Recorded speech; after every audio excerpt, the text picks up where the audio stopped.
Maharashtra BMS प्रक्रियेमध्ये राहून कोणत्या ना कोणत्या दुसऱ्या स्टेटचं बॅकअप प्लॅन म्हणून आपण ठेवला पाहिजे। व्हिडिओमध्ये अत्यंत महत्त्वाचे डिटेल्स शेअर करतोय। पण बघा, सगळे पालक लोक माझे जिजाऊ अकॅडमी सबस्क्राइब केलेले, एवढा विश्वास जर जिजाऊ अकॅडमीवर आहे तर मी काही असे हिडन ज्या गोष्टी आहे तर ह्या लपवू शकत नाही। सगळ्या पब्लिकली शेअर करणं माझं पण काही ना काही कर्तव्य बनतं, कारण तुम्ही सगळे व्ह्यूअर्स जे तर हे खूप चांगल्या पद्धतीने मला रिस्पॉन्स करताय, म्हणजे जे जॉईन आहेत ते लोक सुद्धा आणि पब्लिक सुद्धा। तर बघा, आता जर समजा आपण कर्नाटक बीएमएसचा जर का विचार केला, मी थोडं सुरुवातीला काही मुद्दे या ठिकाणी डिस्कस करतोय, तर ते कोणत्या पद्धतीचे असणार आहे ते लक्षात घ्या। महत्वाचा पॉइंट असा आहे की कर्नाटकचा बीएमएसचा विचार आपण आतापासूनच करायचा का, विषय तो नाही। बॅकअप प्लॅन ठेवा सोबत, कारण कर्नाटकचं रजिस्ट्रेशन आणि डॉक्युमेंट व्हेरिफिकेशन जर आपण आतापासून करून जरी ठेवलं तरी महाराष्ट्राचा एखादा राऊंड पाहून नंतर आपण कर्नाटकमध्ये जाऊ शकतो।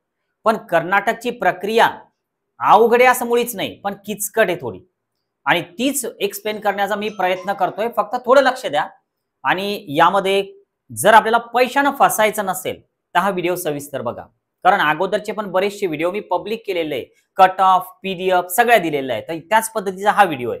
बघा, आता जर समजा यानुसार जर तुम्ही असाल, याच्यापेक्षा कमी जर स्कोर येत असेल तर तुम्ही एक बॅकअप प्लॅन ठेवाच सोबत, विषयच नाही। आता काय करायचं बघा, आपल्याला सुरुवातीला आता कर्नाटकचा विचार करत असताना आता कर्नाटकचे जे कॉलेजेस आहेत तर त्यामध्ये फी स्ट्रक्चर नेमकं कसं लागतं तर ते सुरुवातीला बघू आपण। बघा, कॉलेजचे जे टाईप आहेत तर त्या टाईपमध्ये सुरुवातीला कर्नाटकमध्ये गव्हर्नमेंट आणि प्रायव्हेट कॉलेज अशा दोन टाईपचे कॉलेजेस येतात। आता गव्हर्नमेंट कॉलेज जे आहेत, आता सुरुवात जर का आपण बघितली या पीडीएफची, तर हे जे 1 नंबरला आलेलं आहे तर हे ऑल इंडिया रँकला अलॉटमेंट झालेलं कॉलेज आहे, 43,450 मागच्या वर्षी 2024 मध्ये। कॉलेजचं नाव तुम्हाला इथं समोर दिसतं, ठीक आहे। आणि उडपीचं हे कॉलेज आहे, आणि बीएमएसचं हे गव्हर्नमेंट कॉलेज आहे, आणि जनरल मेरिट मधून अलॉटमेंट झालेलं आहे। आणि याची फीस जी आहे तर ही इथं दिलेली आहे बघा, 75,750 रुपये, तर ही एका वर्षाची फी आहे। मग आता सर, आमचा नंबर पण 144 मार्कावर अशा पद्धतीने लागेल का? व्हिडिओला थोडं सविस्तर बघा, कारण नंतर मग बरेच पॅरेंट्स लोक व्हॉट्सअपला मेसेज करतात की सर तुम्ही व्हिडिओमध्ये हे फी स्ट्रक्चर सांगितलेलं आहे। व्हिडिओ थोडा सविस्तर बघा। अशा कॉलेजमध्ये नंबर लागण्यासाठी, या फीजवर आपल्याला ऍडमिशन मिळण्यासाठी आपला ऑल इंडिया रँक खरोखर 50,000च्या आतमध्ये येतोय का याचा विचार करा। तेव्हा कुठं 70-75 हजार रुपये, 25,000 रुपये आपलं फी स्ट्रक्चर पर इयरचं बसेल। पण जर समजा आपला ऑल इंडिया रँक जर का 50,000च्या आतमध्ये, तर मग आपल्याला महाराष्ट्रात एमबीबीएस मिळतं ना, एमबीबीएस घ्या। बीएमएस काय करायचं? महत्वाचा विषय की आपला स्कोअर 144 किंवा त्यापेक्षा जास्त आहे, आणि आपला पीसीबी 150 भरतोय त्यापेक्षा वर आहे 12वीचा। मग आपल्याला करायचं बीएमएस, आपण 300च्या आतमध्ये आहोत, 144च्या वर आहोत, आपल्याला बॅकअप प्लॅन तयार करायचा कर्नाटकचा। तर अशा माहितीसाठी आता आपले कॉलेज नेमके कोणते आपण टार्गेट करायला पाहिजे, कारण आपण जर वेगळेच कॉलेज टार्गेट केले तर शेवटपर्यंत काउन्सिलिंग बर्बाद आहे आपलं, काहीच नाही, पैसे भरून फायदा नाही, वेबसाईटचं रजिस्ट्रेशन पण वाया जाणार आहे, सगळ्याच गोष्टी। आणि जर गडबड केली तर इकडून तिकडून जर का कोणी आपल्याला भेटला समजा की ऍडमिशन करून देतो, तर 1,00,000-2 लाखानं ते पण आपल्याला त्या ठिकाणी पे करावं लागणार आहे। तर हे सगळं वाचावं, तर यासाठी हे पीडीएफ आपण सविस्तर बघू। आता बघा, या पीडीएफ मध्ये आपल्याला नेमकं काय काय बघायचं। इकडे ऑल इंडिया रँक आहे, म्हणजे मिळालेलं कॉलेज पहिल्या राऊंड मध्ये, आणि कर्नाटकमध्ये वेगवेगळ्या प्रकारचे कोटाज असतात, तर हे सगळं पार्ट ऑफ काउन्सिलिंग असतो। तर हे सगळं काउन्सिलिंग आम्ही सुद्धा करतो, आणि आमची काउन्सिलिंगची पद्धत खूप सोपी आहे। कर्नाटक बीएमएस असा मेसेज जर का तुम्ही केला, महाराष्ट्राचे रजिस्ट्रेशन सध्या फुल झालेले आहे तर त्यामुळे तो विषयच नाही। कर्नाटक बीएमएस असा मेसेज जर का केला तर तुमचं कर्नाटक बीएमएसच्या ग्रुपमध्ये तुम्ही ऍड होऊ शकता। आफ्टर फी पेमेंट तुम्ही स्क्रीनशॉट पाठवा, तुम्हाला कर्नाटक बीएमएस ग्रुपमध्ये ऍड केलं जाईल, आणि एक स्पेशल काउन्सिलर असतो कर्नाटक बीएमएस साठी, स्टेप बाय स्टेप सगळं गाईड करतो आम्ही, अगदी व्हेरिफिकेशन पासून सगळं कॉलेज जॉईन करेपर्यंत। पण आता हे बघा, या व्हिडिओची लेंथ वाढवत नाही मी, थोडं बघा काय काय करायचं बघा। हे बघा, आता या पीडीएफला भरपूर पेजेस आहे। मी काय करतो की आपल्या रँकवर जे कॉलेज मिळतं तर ते कसं बघायचं नेमकं, तर हे या ठिकाणी तुम्हाला दाखवतो।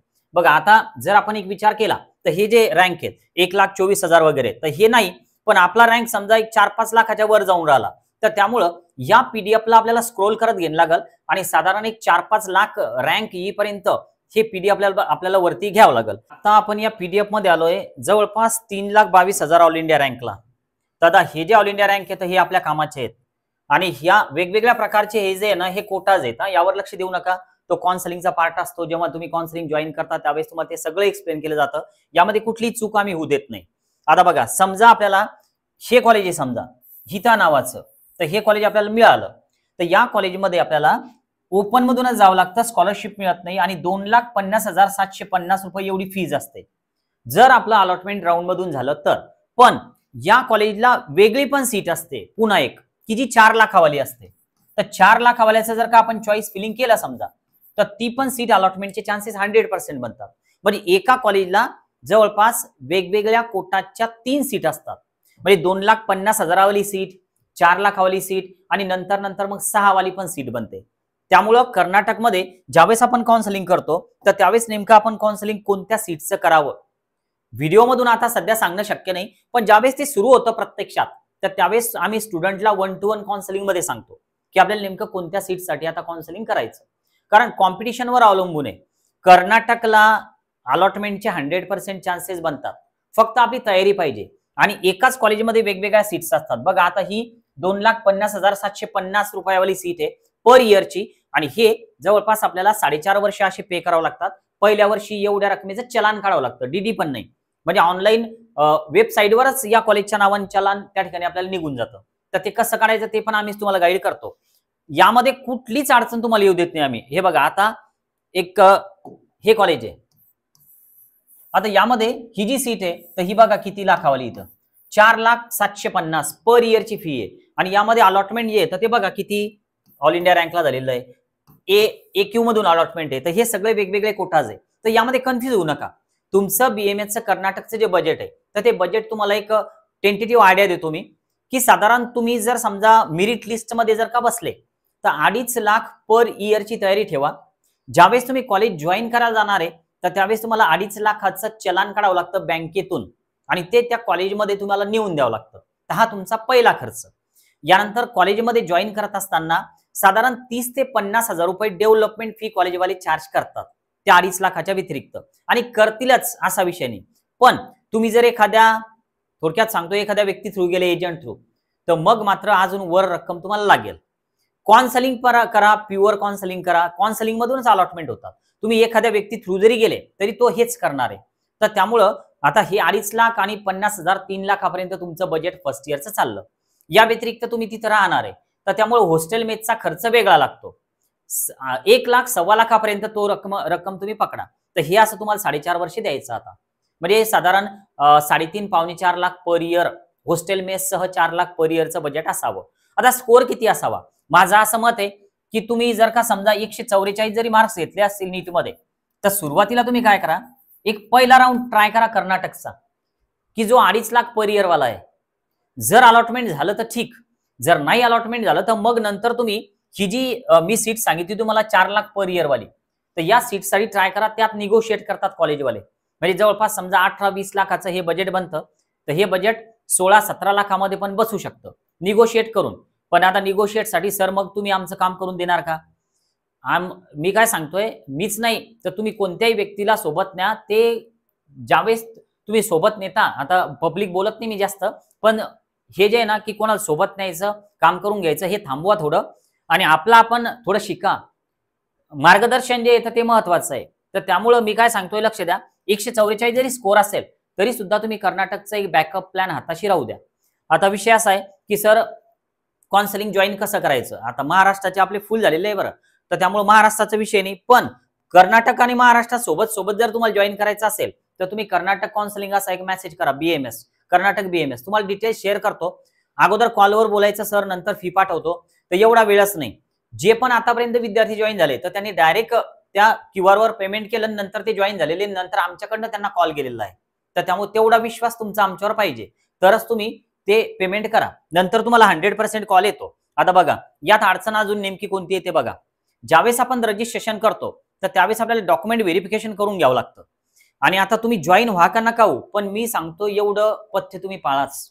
कुठेही करा कर्नाटकाचे काउन्सिलिंग, पण मी सांगतो तेवढं काम करा. तुमचं व्हेरिफिकेशन ज्यावेळेस होईल, अशी व्हेरिफिकेशन स्लिप जनरेट होत असते. ही मागच्या वर्षीची व्हेरिफिकेशन स्लिप आहे.